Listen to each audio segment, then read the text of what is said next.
What's up, guys? It's your boy the May Boom, and I am back for another video. I just wanted to do a quick video on these WWE releases. First of all, the first thing is, how can a billion-dollar company not afford to keep people? That just really hurts to me. It's like, yo, maybe I'm tripping. I feel like the NBA doesn't have to go through this with their players. It's like they pay these players millions of dollars on the NBA. Each player, even nobody players, make millions of dollars. It's like, why can't WWE afford to pay these people and keep them around?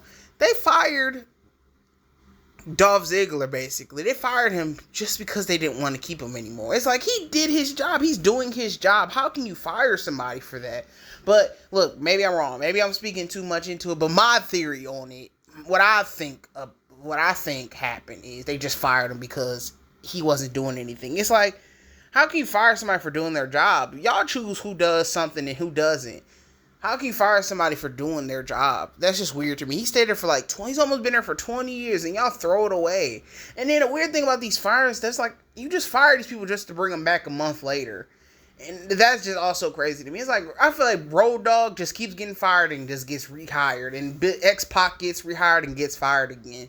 How many times can you just fire somebody and rehire somebody? But that's my thoughts on that.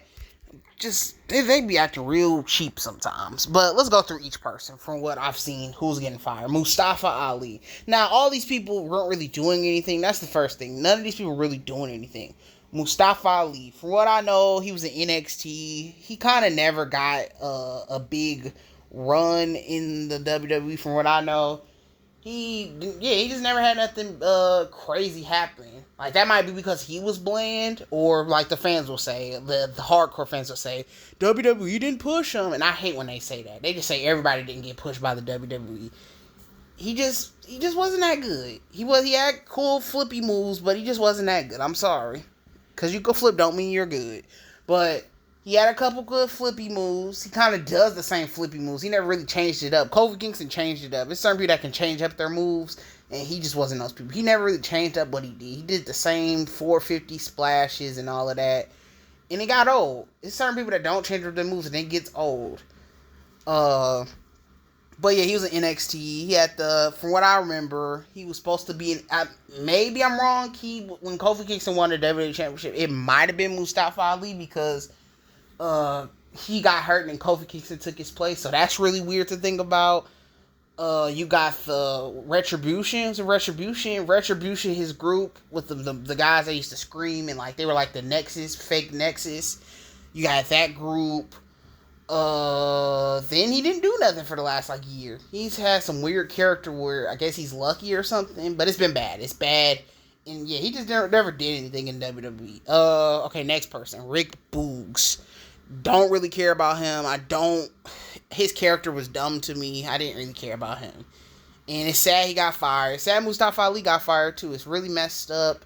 I remember he got hurt at WrestleMania in the match against the Usos. I remember that. But yeah, his guitar character was only going to go so far. It just wasn't nothing. So let's just go on to the next person. Elias, I don't know this. I really don't know who this is.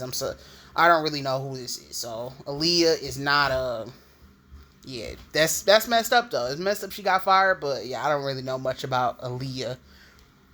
Top Dollar from Hit Row. I think that's the big dude. I think that's the big dude. I'm surprised they didn't just get rid of the whole Hit Row, but Top Dollar got released. Maybe that's because he did when he like hit the rope and couldn't jump over the rope or something. That was terrible. That was awful, but Hit Row was goofy. It's sad he got released, messed up, but yeah, Hit Row was goofy, silly, and it just didn't work. They had to do something different with him.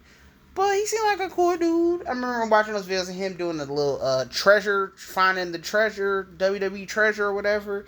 Those were kind of cool videos. But yeah, sad he got released. Wasn't really doing nothing. Tegan Knox, don't really know who that is. And yeah, there ain't much to say about her. What's her name? Emma. Emma is she just came back actually. They fired her in like 2016 or something. Or 2017. It was 2017 because Ronda Rousey, I feel like, replaced her. And I remember at the time, people was like, damn, that's a really big loss. That's a really big loss. Then we moved on. Like, we really moved on. And then now she's back. I didn't care. It was like, oh, she kind of sucked. They could have kept her around at the time. I thought it was good back in 2017. I thought that was kind of messed up. They got rid of her, but they still should have kept her around. Now she's back. Nobody cares. And then she wasn't doing anything. When she came back, nobody cared. It was like, oh, okay, we forgot you. We really forgot you. And then, yeah, she just got released again. I know she was with, what's his name? Madcap Moss. She was with Madcap Moss. And, Riddick Moss. But yeah, she got released. And then that just goes to the next person. Riddick Moss. Riddick Moss, man, didn't know much about him. His character seemed really bland. Really vanilla. Really just plain and bad. I didn't really care for him either. And, yeah, he just didn't do nothing. He really wasn't nothing. So, but it's sad he got released, though. Sad Emma got released. It's sad Tegan Knox got released. And yeah, that's just really messed up. Now let's get to the final three people. I guess they're the most important people. Maybe Mustafa Ali's over Elias, but Elias. This one, I thought he was good. Elias was good. The little guitar thing was cool. I remember NXT, he was bad. So bad. It was so bad in NXT. I don't know what he was doing in NXT. Then he actually was better when he came to Raw and stuff. He used to get some of the loudest crowd reactions and stuff. And it makes you think now. I know at one point the Elias thing got old and he had to go into Ezekiel. Now it makes you think like, man, he probably should have stayed Ezekiel. It was silly, but it's like, man, he might should just stayed Ezekiel. Then he went back to Elias and should just made him keep doing the guitar thing. I think it could have worked. Like, I liked Elias. He was cool. He was a good wrestler from what I saw. And he just didn't really accomplish anything. Probably should have just been Ezekiel or something. So let's go to the final two people. Shelton Benjamin, man. This one is very interesting, man. This guy has been gone from the WWE for years. Then he came back in 2016 and stayed for almost a decade again. He almost did a decade, and then they just released him. This one sucks is because I feel like if you find a place for somebody, keep them in that place. The Hurt Business was that place. They had the Hurt Business. They figured out what they wanted the team to be. I think that was the perfect place. If you keep people in the same place, if you keep people in a place where they can just chill and be that person, you can have a complete roster where everybody's doing something. But they chose to have him break up the Hurt Business, and he just became a nobody again. It was the stupidest decision. I don't get that. Like, Kofi Kingston, the New Day's been in the same place for years. It's cool.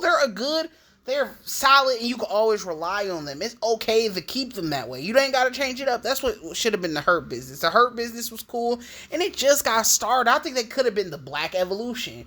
They were like the Black Evolution to me. I think that's what made them so cool. And we just didn't see much of him. I think he could have been, I thought he was a great person to keep around. He was good, and he did his job, man. He did his job, so it just sucks he's gone now. It sucks he's gone. Maybe he was just older. He is older. He's like 48 or something like that. So it's like, oh, okay. So maybe it was just time. He was getting a little older, but I thought he was solid on the Hurt Business. And good team, man. Good team. We'll see if we get more releases. But the final person, this one, man, if you really think, it's like, man, this guy has been entertaining us for years. It's been a journey. Like, you're going to look back on this like, he's one of the childhood ones. Dolph Ziggler, man. This one, now thinking, man, it's like, that's really sad.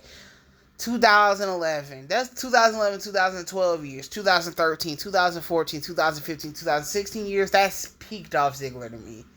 Those years, man, he was a young talent getting through, like, could have been the man.